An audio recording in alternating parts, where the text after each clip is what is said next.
الحمد للہ رب العالمین والصلاة والسلام علی سید الانبیاء والمرسلین وعلی آلہ واصحابہ اجمعین۔ قال اللہ تبارک و تعالی فی القرآن المجید والفرقان الحمید یرید اللہ بکم اليسر ولا یرید بکم العسر، صدق اللہ مولانا العظیم وبلغنا رسولہ النبی الکریم الرؤوف الرحیم۔ اللہ جل جلالہ ہم سب کی حاضری کو، علم و عرفان کی اس محفل کو جس میں آپ پاکستان بھر کے جلیل القدر علماء اور ایک ایک عالم دین کے ساتھ میں سمجھتا ہوں دسیوں نہیں بیسیوں نہیں سینکڑوں ہزاروں افراد آپ احباب کے ساتھ منسلک ہیں، آپ کی تشریف آوری کو انتہائی قدر کی نگاہ سے یہ میرے ساتھی، ان کا میں آپ کا نوکر مظہر فرید دل کی گہرائیوں سے آپ کو پیار کے ساتھ اہلاً و سہلاً مرحبا کہہ رہے ہیں۔ حقیقت یہ ہے کہ اب تو یہ آپ دیکھ رہے ہیں، مولانا ندیم صاحب بھی ذکر فرما رہے تھے، یہ سفر ایسے شروع نہیں ہوا۔ مجھے اچھی طرح یاد ہے جب میں نے یہ سفر شروع کیا تو ایک ہی مولانا تھے، وہ مفتی کورس اس وقت ابھی تنظیم المدارس نے بھی شروع نہیں کروایا تھا، میں ایک ان کا استاد تھا، وہ ایک طالب علم تھے، باقی درس و تدریس کی کتابیں ہوتی لیکن آفرین ہیں ان کے بھی کہ جنہوں نے ان حالات میں مفتی کورس کیا۔ اللہ جل جلالہ کی ذات کا احسان ہے کہ اب یہ آپ بھرپور ہمارے مستقبل کے مفتی محدثین جلوہ فگن ہیں، اور میرے لیے خوش نصیبی کی بات ہے کہ میں آپ سے مخاطب ہوں۔ اللہ جل جلالہ ہماری حاضری کو قبول فرمائے۔ اور یہ عمل افتاء کے حوالہ سے یہ معمولی ذمہ داری نہیں ہے، بہت بڑی ذمہ داری ہے۔ دیکھیں یہاں کے لوگ وزیر اعلیٰ کے نائب ہوتے ہیں، وزیر اعظم کے نائب ہوتے ہیں، پھولے نہیں سماتے۔ ہماری خوش نصیبی یہ ہے کہ ہم اللہ جل جلالہ کے فضل اور کرم کے ساتھ جو اس نے ہمیں اعزاز عطا فرمایا ہے، اور اسے میں نے امام شاطبی الموافقات میں ذکر فرماتے ہیں، المفتی قائم فی الامت مقام النبی۔ اللہ اکبر، یہ کہنا یا سننا یہ بڑا آسان سا کام ہے نا، بڑا آسان کام ہے۔ ایک آدمی وہ امام شاطبی کے جملے کو پڑھ لے، المفتی قائم فی الامت مقام النبی صلی اللہ علیہ وسلم، کہ یہ عالم دین جو مفتی ہوا کرتا ہے امام شاطبی الموافقات، آپ فرماتے ہیں کہ یہ حضور علیہ الصلوۃ والتسلیم کے قائم مقام ہوا کرتا ہے۔ وجہ کیا ہے؟ لِأَنَّ الْعُلَمَاءَ وَرَثَةُ الْأَنْبِيَاءِ، علماء یہ نبیوں کے وارث ہیں، انبیاء و مرسلین، وَأَنَّ الْأَنْبِيَاءَ لَمْ يُوَرِّثُوا دِينَارًا وَلَا دِرْهَمًا وَإِنَّمَا وَرَّثُوا الْعِلْمَ۔ انبیاء و مرسلین نے درم و دینار کا مالک تو کسی کو نہیں بنایا، انہوں نے جس چیز کا مالک بنایا ہے وہ علمی وراثت ہے۔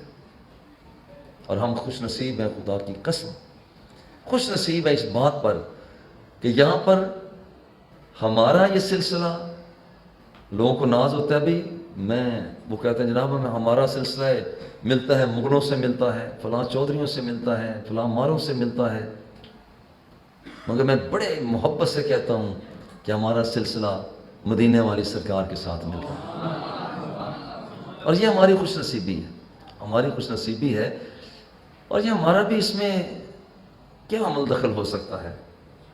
یعنی ہم جیسے دسیوں نہیں بیسیوں سینکڑوں ہزاروں لوگ، انہوں نے علم بھی حاصل کیا ہے، بڑے بڑے مناصب پر بھی ہیں، مگر اس کی ذات کا احسان ہے کہ مفتی بنانے کے لیے اس نے ہمارا انتخاب فرما لیا ہے۔ اللہ کی ذات کا شکر ہے۔ اور یہاں پر یہ فتویٰ، یہ اصل میں آپ ذرا غور فرمائیں کہ یہ فتویٰ کا لفظ ہی یہ بتاتا ہے کہ اس کے اندر بڑی جان اور طاقت ہے، بڑی قوت ہے۔ ابن منظور لسان العرب میں لکھتے ہیں الفتیہ تبیین المشکل من الاحکام، کہ فتیہ فتویٰ یہ کیا ہے؟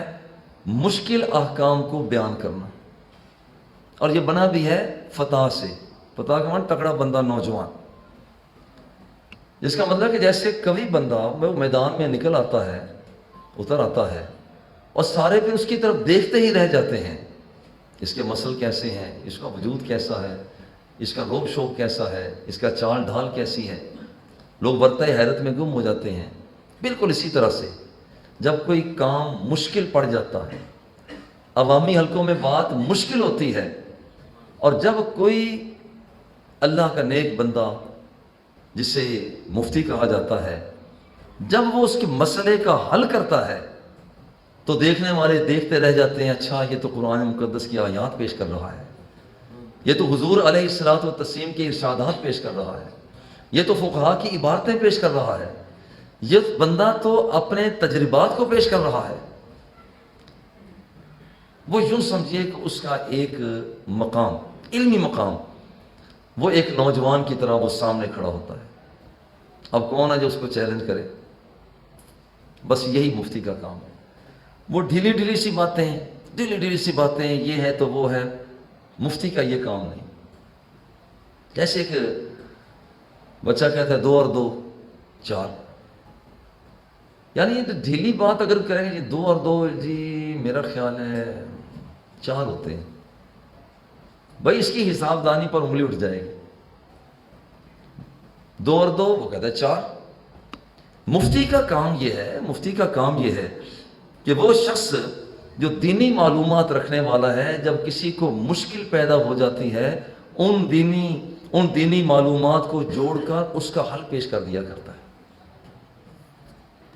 گویا کہ یہ کہہ دیا جائے تو بے جا نہ ہوگا، وہ جو ٹریفک کنٹرول کرنے والے ٹریفک کنٹرولر ہوتے ہیں، وہ ہاتھ کرتے ہیں ٹریفک گزر جاتی ہے، ہاتھ کرتے ہیں ٹریفک رک جاتی ہے، اس کے پاس پاور ہوتی ہے، اسے گورنمنٹ نے پاور دی ہے۔ بالکل اسی طرح کہ یہاں پر جو مفتی ہوتا ہے، اس کو پاور اللہ اور اس کے رسول نے عطا فرمائی ہوتی ہے۔ جو یہ کہتا ہے قرآن و سنت کی روشنی میں، لوگ اس کو تسلیم کرتے ہیں۔ اور پھر دیکھیے کہ ہمارا جو سلسلہ بڑھتا ہوا کہاں تک جاتا ہے۔ سب سے پہلے مفتی وہ تو ہیں ہی کائنات کے آقا حضور علیہ الصلوۃ والتسلیم ہے۔ اور کیا یہ ہمارے لیے اعزاز کی بات نہیں؟ اور یقیناً اعزاز کی بات ہے کہ ہم انہی راہوں پہ چل رہے ہیں جن راہوں پہ ہمارا مصطفیٰ چلے ہیں، انہی راہوں پہ جا رہے ہیں۔ یہ اس کی ذات کا کرم ہے، جو کہ حضور علیہ الصلوۃ والتسلیم سب سے پہلے مفتی ہیں، اور صحابہ کرام میں سے حضرت عمر بن خطاب رضی اللہ تعالی عنہ وہ مفتی کی حیثیت سے بڑھتے ہیں۔ حضور سیدنا علی المرتضیٰ رضی اللہ تعالی عنہ بھرپور مفتی کی حیثیت سے آگے بڑھتے ہیں۔ حضرت ابن مسعود رضی اللہ تعالی عنہ زید بن ثابت ہیں، ابی بن کعب ہیں، ابو موسیٰ اشعری ہیں۔ یہ ایک لمبی فہرست ہے، کوئی شک نہیں۔ یہ اللہ جل جلالہ کی ذات کا احسان اور کرم ہے۔ دیکھیں افتاء کے اندر وہ جو طریقہ استدلال ہمیں دستیاب ہوتا ہے، اور یہ بھی سنن ابی داؤد کی روایت ہے۔ حضرت معاذ بن جبل رضی اللہ تعالی عنہ کو جب یمن میں سرکار دو سرا بھیج رہے ہیں، تو سرکار پوچھ رہے ہیں بتاؤ نا فیصلے کیسے کرو گے؟ اور کہتے ہیں حضور میں اللہ کی کتاب کے مطابق فیصلہ کروں گا. جس سے پتہ چلتا ہے کہ مفتی کے لیے بھی ضروری ہے کہ اپنے فتووں کو قرآنی آیات کے ساتھ مرصع کرے. حضور نے فرمایا کہ اگر تم قرآن مقدس میں نہ پاؤ، یہ نہیں فرمایا کہ اگر وہ قرآن مقدس میں نسخہ نہیں ہے. میں دیکھو اگر یہاں پر جب ان کا میں اللہ کی کتاب کے مطابق کروں قال فَإِن لَّمْ تَجِدْ فِي کتاب اللہ، اگر آپ کتاب الہی میں نہ پائیں، کتاب الہی میں تو سب کچھ موجود ہے، مگر دیکھنا یہ ہے اگر آپ کو دستیابی نہیں ہوتی پھر کیا کریں گے؟ کہتے ہیں حضور میں پھر آپ حضور کی سنت کے مطابق چلوں گا. جس کا مطلب ہے کہ مفتی کے لیے ہے پہلے قرآنی آیات ہے، پھر اس کے بعد ساتھ ساتھ احادیث نبویہ صلی اللہ علیہ وآلہ وسلم کو آگے بڑھانا ہے. آقا نعمت ارشاد فرماتے ہیں کہ اگر رسول اللہ صلی اللہ علیہ وآلہ وسلم کی سنت میں بھی تم نہ پاؤ تو پھر کیا کرو گے؟ عرض کہتے ہیں اجتہد برائے، پھر حضور میں اپنی رائے قائم کروں گا اور اس میں حق بجانب بھی ہوں گا. حضور علیہ الصلوۃ والتسلیم اس موقع پر خوشی کے ساتھ ایک ضرب آپ کے سینے پر لگاتے ہیں، جس کا مطلب یہ تھا کہ آپ خوش نصیب انسان ہیں کہ آپ وہی کچھ سوچ رہے ہیں جو رب ذوالجلال نے مجھ آمنہ کے لال کو بھی عطا فرمایا کہ قرآن و سنت کی روشنی میں، قرآن مقدس کی روشنی میں، احادیث نبویہ کی روشنی میں پھر ہم اجتہاد کرتے ہیں، سوچتے ہیں.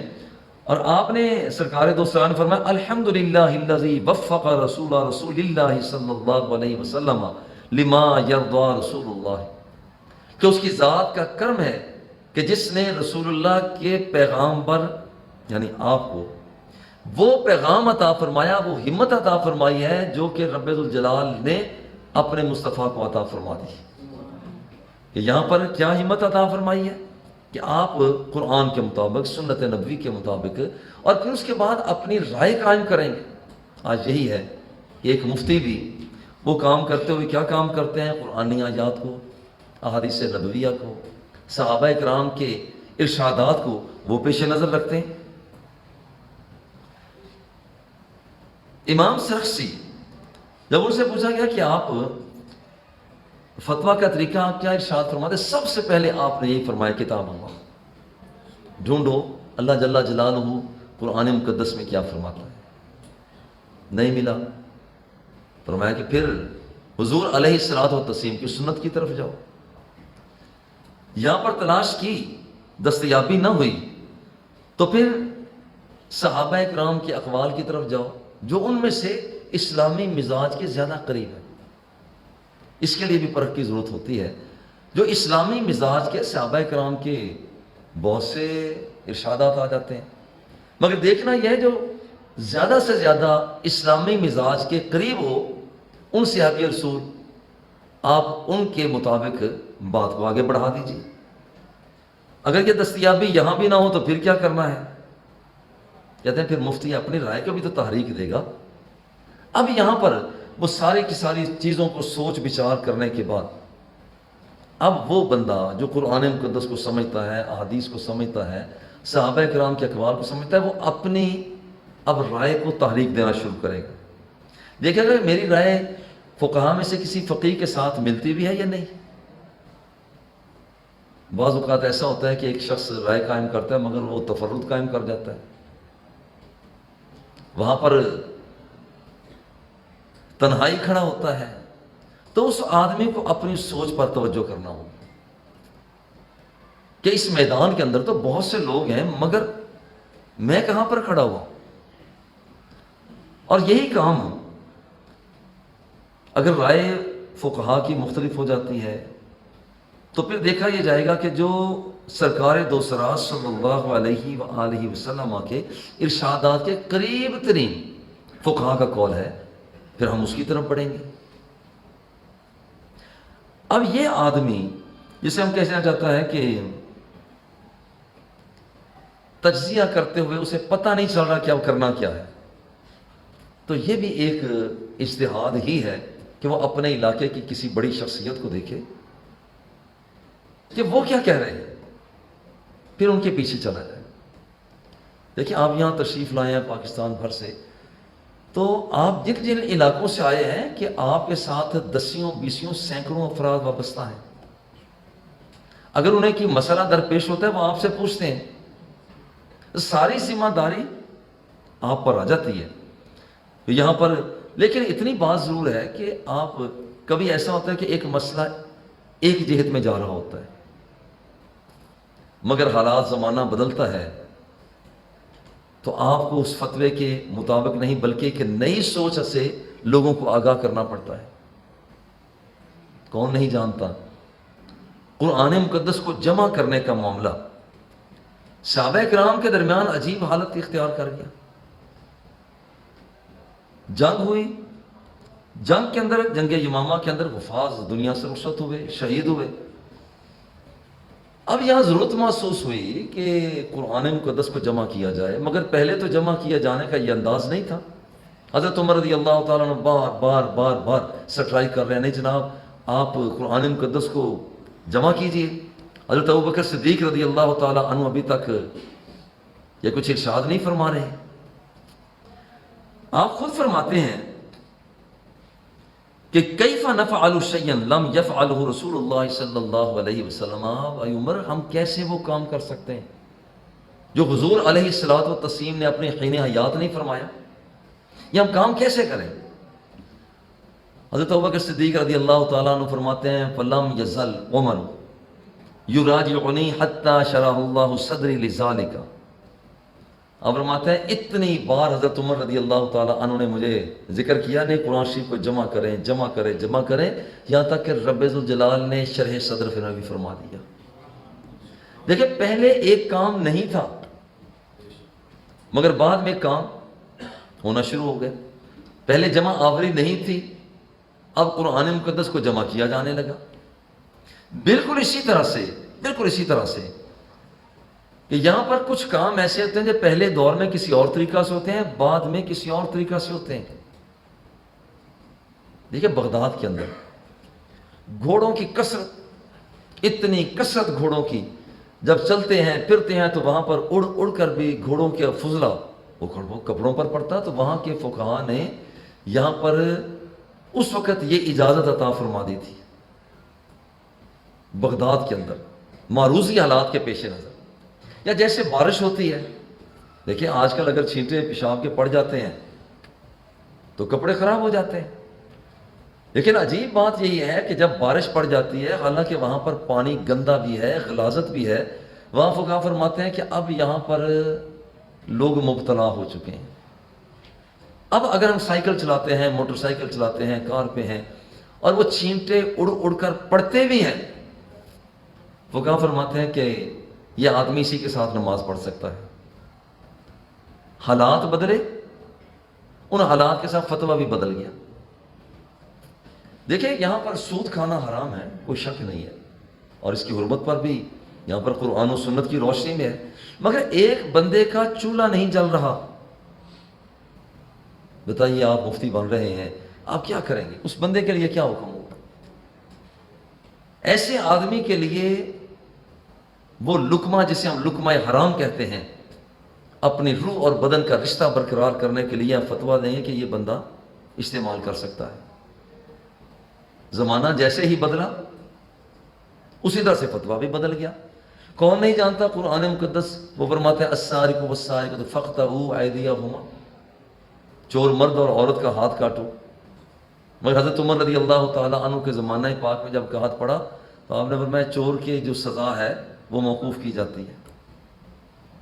قرآن نہیں بدل گیا، اسلام کا مزاج نہیں بدل گیا، مگر وہ فقہاء ایسے تھے جو زمانے کی دھار کو بھی دیکھا کرتے تھے۔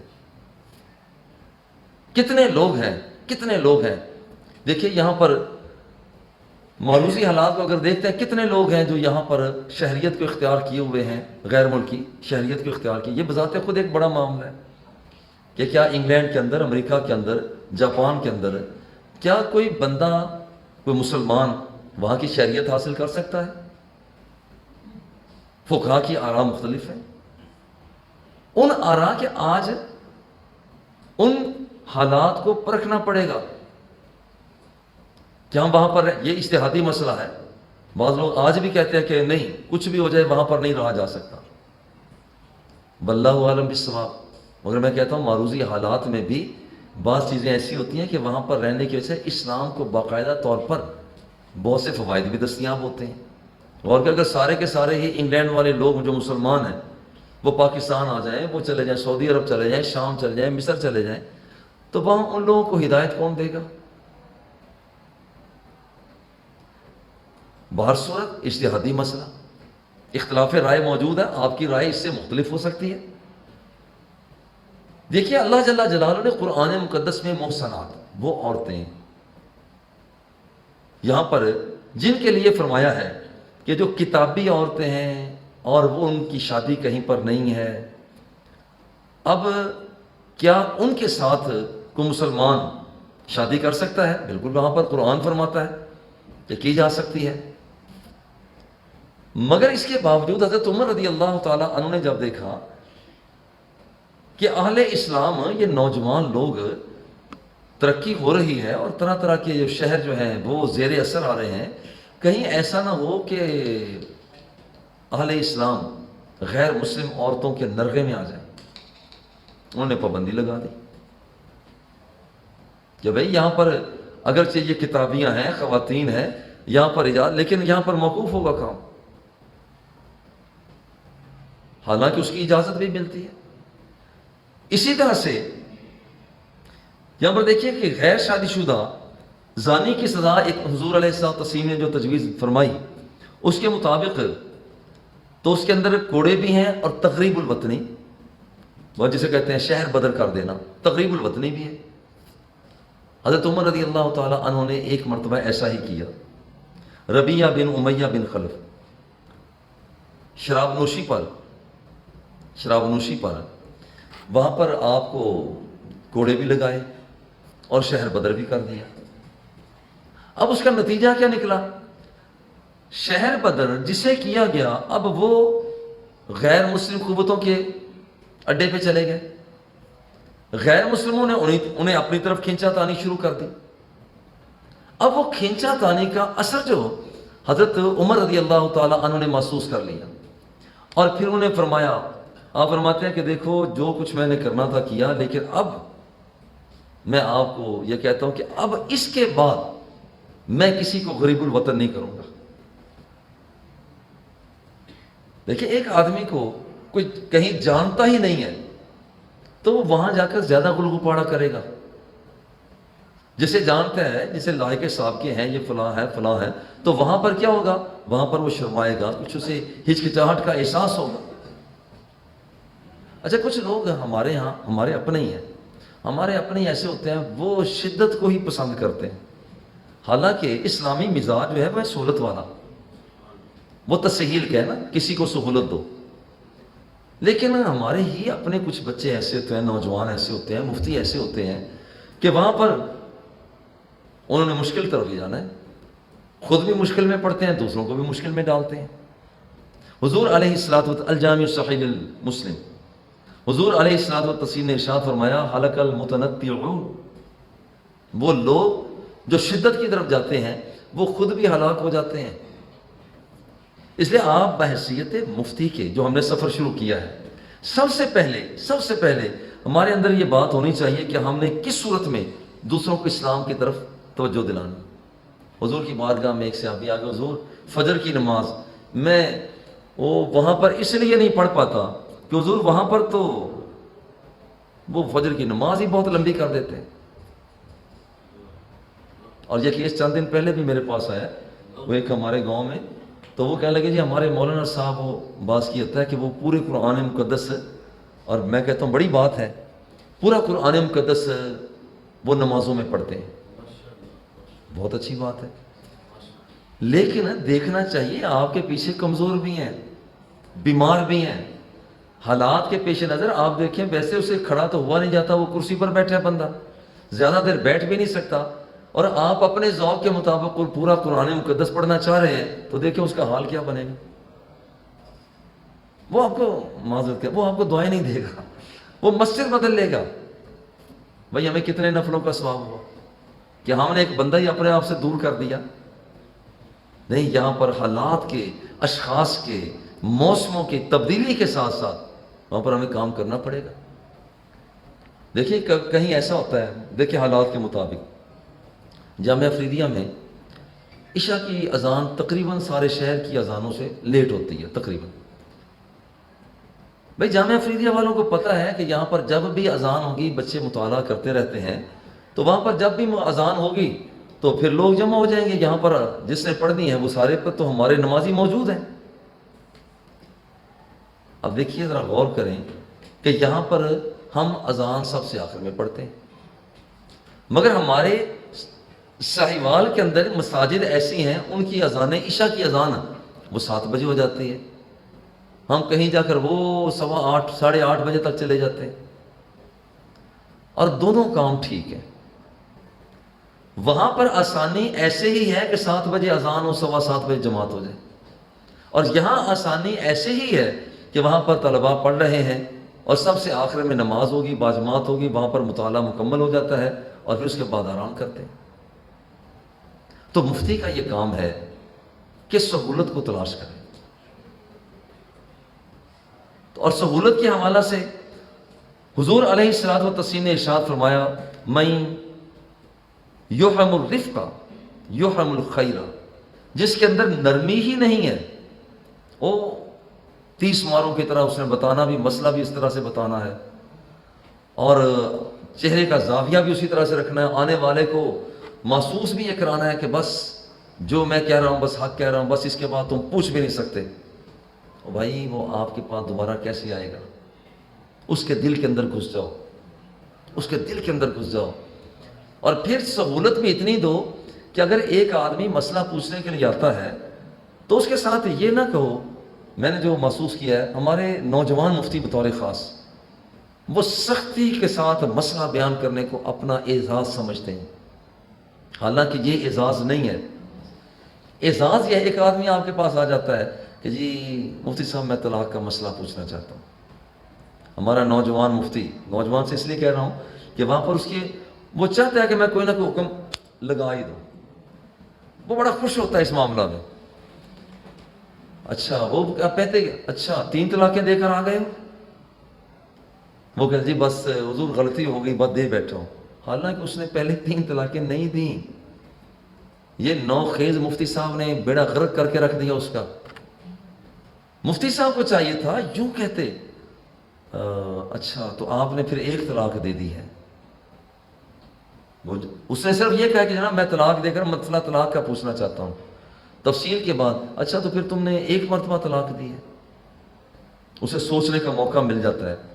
اور جب آپ اسے آتے ہی کہتے ہیں اچھا 3 طلاقیں دے کیا میرے پاس آ گئے، وہ کہتا ہے جی غلطی ہو گئی، اس نے پہلے 3 نہیں دی تھی، اس نے تو 1 طلاق دی تھی، اور آپ حضرت نے کیا کیا، بالکل اسے فارورڈ بال کر کے رکھ دیا۔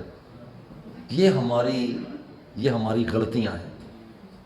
کسی سے ایسا نہ کہیں، اسے بار بار کہے اچھا آپ نے اصل میں مسئلہ یہ ہے کہ آپ حضور کی بارگاہ میں صحابی آئے، حضرت ماعز اسلمی خود اقرار کر رہے ہیں حضور میں نے زنا کیا، اور میں تو کہتا ہوں کہ عجیب بات ہے، لوگ جرم کرتے ہیں، جرم کر کے چھپتے پھرتے ہیں، مگر یہ بارگاہ مصطفی ہے کہ مجرم بھی اس جگہ پر آ کر پناہ لیا کرتے ہیں۔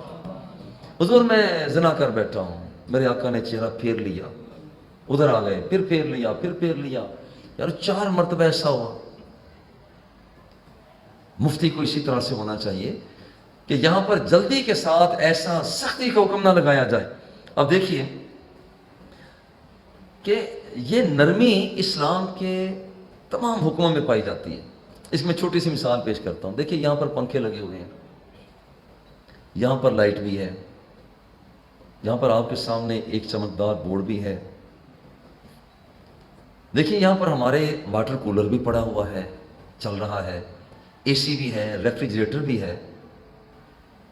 حالانکہ دیکھیں یہ چمک رہی ہے، اے سی چمکتا نہیں ہے، وہ ٹھنڈک دیتا ہے، واٹر کولر جو ہے وہ ٹھنڈک نہیں بلکہ وہ پانی کو ٹھنڈا کرتا ہے، مگر ان کے درمیان ایک چیز بڑی مشترک ہے، کامن ہے، اور وہ ہے بجلی۔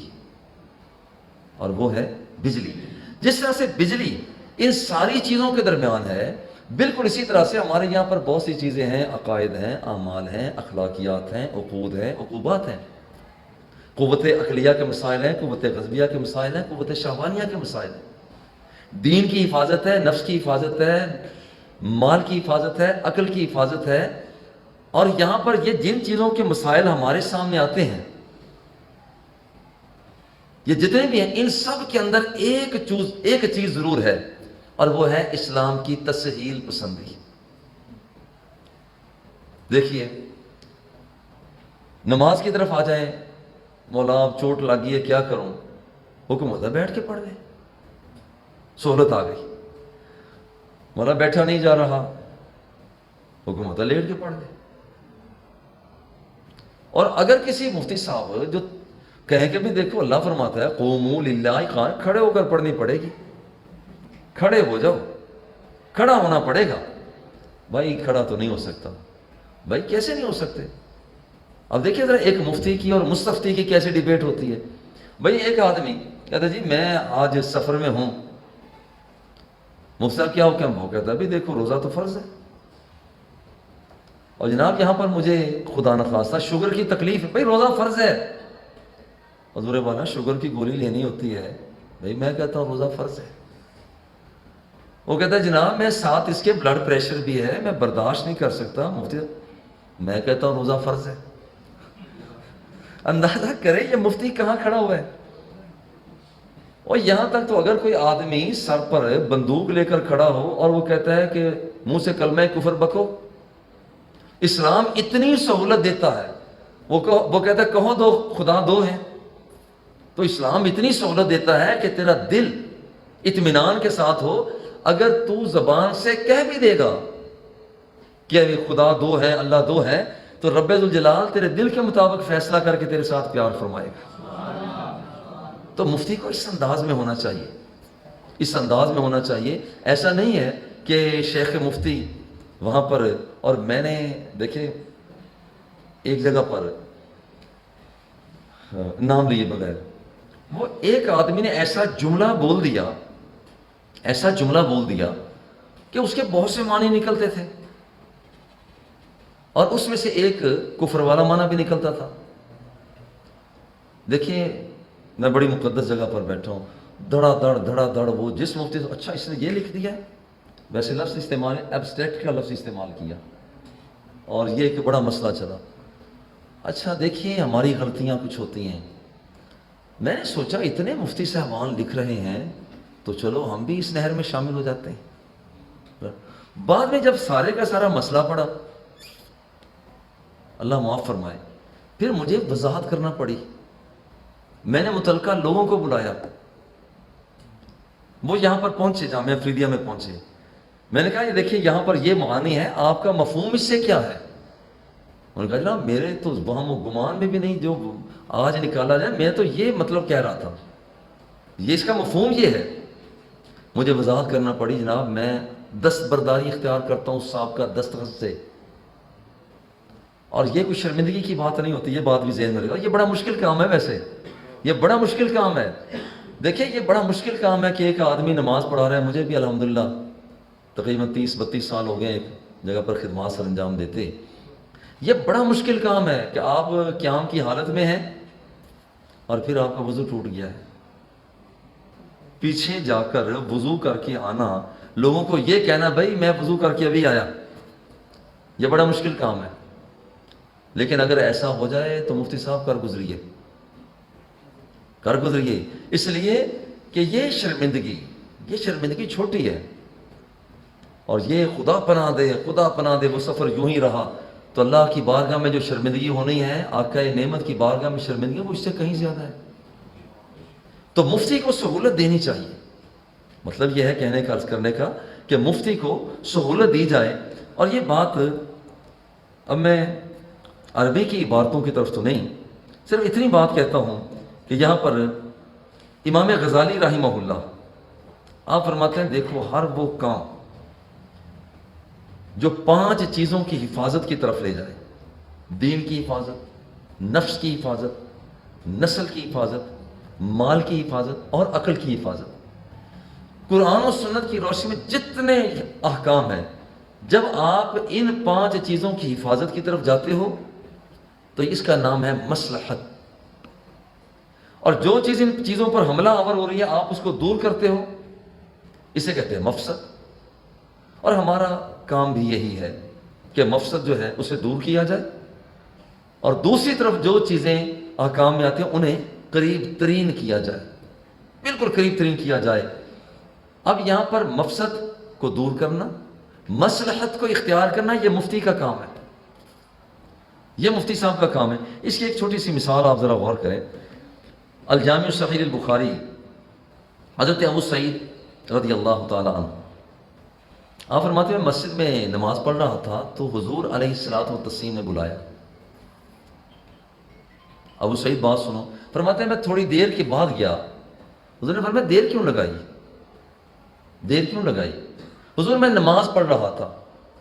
میرے آقا ارشاد فرماتے ہیں کیا علم یقل اللہ، کیا تو نے اللہ کا یہ حکم نہیں سنا، استجیبوا للہ وللرسول اذا دعاکم.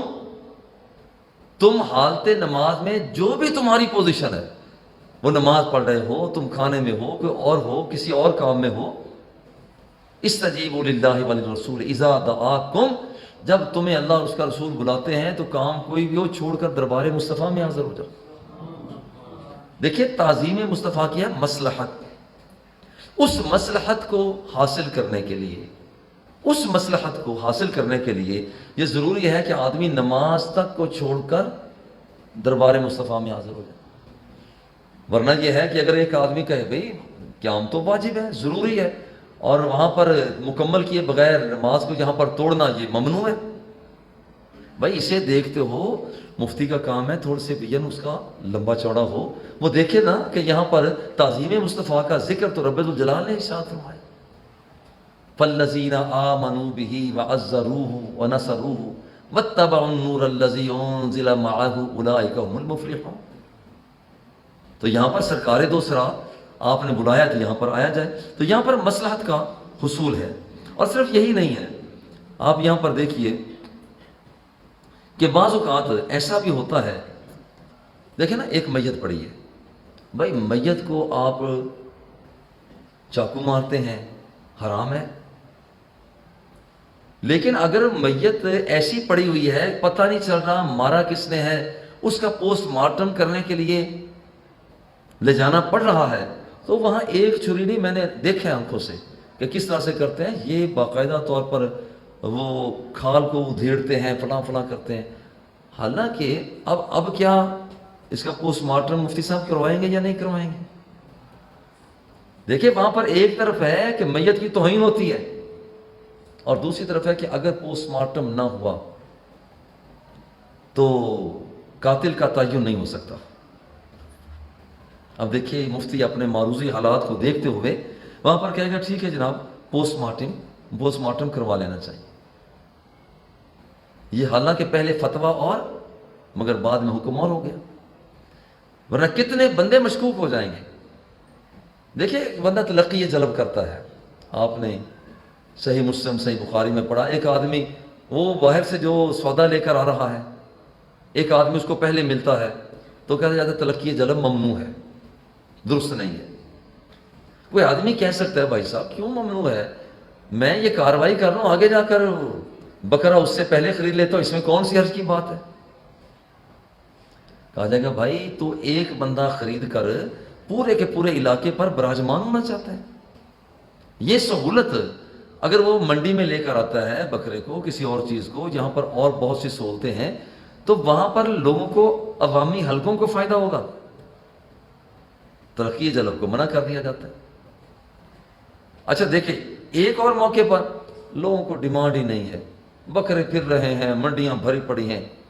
اب ایک آدمی ذرا غور کریں، خود آپ توجہ فرمائیں، تو ایک آدمی پہلے چلے شہر سے باہر چلا جاتا ہے اور کہتا ہے یار بکرا مجھے دے دو، حالانکہ تلقی جلب ہے، مگر اس کے باوجود جائز ہے. بھئی یہ جائز کیوں ہو گیا تلقی جلب؟ اس لیے کہ اب اس کا آگے بڑھ کر وہ دیہاتی سے کسی چیز کو خرید کر لینا، یہ شہر والوں کی زندگی کو اجیرن یہ نہیں کرتا، اجیرن نہیں کرتا۔ کیوں نہیں کرتا اجیرن؟ وہ اس لیے کہ یہاں پر وہ لوگوں کو ڈیمانڈ ہی نہیں ہے۔ جب ان کا تقاضا ہی نہیں ہے تو یہ آدمی آگے بڑھ کر لے بھی لیتا ہے تو کوئی حرج کی بات نہیں ہے۔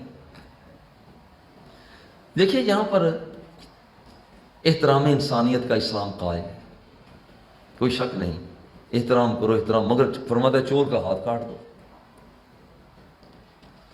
وہ وجہ یہ ہے کہ احترام انسان، ایک آدمی کا ہاتھ کاٹ کر دسیوں بیسیوں سینکڑوں انسانوں کو نقصانات سے بچایا جا رہا ہے، جہاں جہاں پر سہولت ہوگی۔ اب دیکھیے یہی جو کیمرے لگے ہوئے ہیں، ایک عرصہ، تھوڑا سا، زیادہ عرصہ بھی نہیں، تھوڑا سا عرصہ پیچھے چلے جائیں، فقہا فرمایا کرتے تھے کہ خبردار، یہاں پر ایسی تصویریں جو بنائی جاتی ہیں وہ درست نہیں ہیں، بلکہ یہاں سے پہلے وہ کیمرے والی تصویر پر زیادہ اعتراضات، اس پر تو چلو کچھ نہ کچھ یہاں پر قبول کر لیا جاتا ہے، لیکن آپ ذرا غور کریں، محسوس بھی نہ کریں، ہمارے ہاں کتنے یہاں پر کتنے پوسٹر ہیں کہ وہاں پر تصویریں، آج کل ڈراموں کی، فلمی اداکاروں کی اتنی تصویریں نہیں ہوتی جتنی علماء کرام کی تصویریں ہوتی ہیں۔ بھائی یہ کہاں ہم کدھر جا رہے ہیں؟ ذرا غور کریں، ہم جا کدھر رہے ہیں؟ لیکن اس کے اندر ہم پھر کچھ لوگ کہتے ہیں بھی دیکھو پھر تعویلات تو اپنی جگہ پر ہیں، بھی پوری تصویر نہیں ہے، صرف اتنی، اس وہ بھی ٹھیک ہے کہ یہاں پر دیکھیں کہ یہاں پر اتنا سا حصہ ہو تو جان تو اس کے اندر نہیں پڑ سکتی، لہٰذا وہ ممنوع نہیں ہے۔ بہر صورت ایک مفتی کے لیے جو چیز ضروری ہے وہاں پر وہ یہ ہے کہ تسہیل پیدا کی جائے۔ دیکھیں بہت سے مسائل ہیں، جیسے اقراء کے مسائل ہیں، ضرر کے مسائل ہیں، استرار کے مسائل ہیں، اور اسی طرح سے مشقت کے مسائل ہیں، خوف کے مسائل ہیں، کتنے مسائل ہیں، مثلا سفر کا مسئلہ ہے جہاں سہولت دستیاب ہوتی ہے، مرض کے مسائل ہیں، نسیان کے مسائل ہیں، تنگی کے مسائل ہیں، جنون کے مسائل ہیں، نیند کے مسائل ہیں، ان سب کے اندر اسلام بہت سی سہولتیں دیتا ہے۔ اور یہ سہولتیں مفتی صاحبان سے آپ بارے دیگر پھر بھی میں یہ عرض کروں گا کہ آپ پاکستان کے دور دراز علاقوں سے آئے ہیں، اور یہ اللہ رب العزت نے کرم یہ کیا، میری یہ ٹیم میں اکیلا کچھ نہیں ہوں، وہاں پر میرے ان ساتھیوں نے، میرے بیٹوں نے یہ تعاون کیا، یہ ہم آپ کی نوکری کے لیے تیار ہیں، مگر آپ سے درخواست یہ ہوگی کہ ہم کہیں کہ ہم آپ کے نوکر ہیں تو اچھی بات ہے، مگر برائے مہربانی آپ ہمارے ساتھ ڈیلنگ نوکر سمجھ کر نہ کرنا۔ وہ وجہ یہ ہے کہ اگر آپ نے بھی سمجھنا شروع کر دیا پھر تو گڑبڑ ہو جائے گی، یہ تو گڑبڑ ہو جائے گی نا۔ یہ میں اس لیے کہہ رہا ہوں کہ بعض اوقات ہمارے بچوں کا ذرا ٹیلی فون پر وہ لہجہ ذرا تبدیل ہو جاتا ہے، تو میں درخواست کروں گا کہ وہ تبدیلی اچھی تبدیلی ہونی چاہیے، ایسی تبدیلی جس کے اندر وہ ایک فاصلہ ختم ہوتا ہوا نظر آئے، وہ ایسی تبدیلی نہیں ہونی چاہیے۔ چونکہ یہاں سہولت ہے، ہم نے اس سہولت کو پیش نظر رکھا، اور لطف کی بات یہ ہے، آپ کے لیے بھی یہ بات مبارک کی بات ہے کہ ہمارے امتحانوں کے اندر چونکہ ہمارا ایک طریقہ کار ہے، ہم پوری کی پوری کوششیں کرتے ہیں، اللہ قبول فرمائے، پوری کی پوری کتاب جب چند سوالات آپ کو سونپے جاتے ہیں تو اصل میں پوری کتاب ہی اس میں حل ہو جاتی ہے۔ اس کا نتیجہ میں نے بارہا دیکھا ہے کہ جو ہمارے طلباء وہ تخصص کا امتحان اس پلیٹ فارم سے دیتے ہیں، اللہ جل جلالہ کے کرم اور فضل کے ساتھ اس کے نمبر دوسروں سے زیادہ آ جاتے ہیں۔ اس کی وجہ یہ ہے کہ ہمارا طالب علم جس وقت اسے ایک سوال دیا جاتا ہے، اس سوال کو حل کرتے کرتے ہی کتاب کو اتنی ٹٹول مٹول کرتا ہے کہ اسے وہ سوال حل کرتے کرتے مزید 10 سوالوں کا جواب اپنے اندر محفوظ کر لیتا ہے۔ اصل بات یہ ہے، اس لیے ہمارا رزلٹ بھی اچھا نکلتا ہے اللہ کے فضل و کرم سے۔ خدا کرے کہ کامیابی سے ہم کنار ہوں۔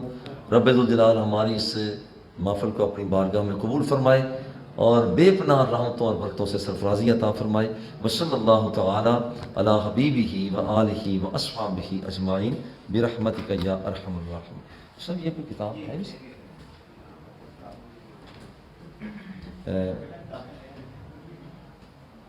ڈاکٹر صاحب یہ مجھے بھی یاد سے بس کتابیں لینی اور تو کوئی نہیں. بسم اللہ الرحمن الرحیم. اللہم صلی علی سیدنا و مولانا محمد وبارک وسلم وصلی علیہ. اے پیارے اللہ کریم، اے پیارے اللہ کریم، ہم سب کی حاضری قبول فرما دے یا اللہ. ہمارے ان بچوں کی خیر فرما اے اللہ، ہمارے عزیزوں کی خیر فرما، ہمارے بھائیوں کی خیر فرما یا اللہ. یہ دور دراز کے علاقوں سے دین کے حصول کے لیے آئے ہیں، پیارے اللہ کریم قبول فرما دے. پیارے اللہ کریم، درجہ افتاء کی ذمہ داریاں جو رضاکارانہ طور پر چاہتے ہیں، پیارے اللہ کریم اتنی قابلیت عطا فرما دے، اتنی قابلیت عطا فرما ہمارے بچوں کو. یہ قرآن و سنت کی روشنی میں، صحابہ کرام کے اقوال کی روشنی میں، فقہائے امت کے اقوال کی روشنی میں اپنے ویژن کو بہتر سے بہتر بنا سکیں یا اللہ. جو اسلام کا تسہیل کا ضابطہ ہے اسے بہتر سے بہتر اختیار کرنے کی توفیق عطا فرما.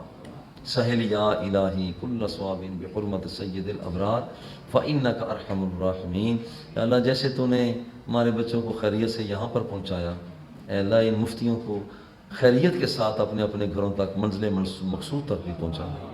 ہم سب کو حضور علیہ الصلوۃ والتسلیم کی محبت عطا فرما، آپ سرکار کا پیار عطا فرما. ربنا تقبل منا انک انت السمیع العلیم وتب علینا انک انت التواب الرحیم. وصلی اللہ تعالی علی حبیبہ وآلہ واصحابہ اجمعین برحمتک یا ارحم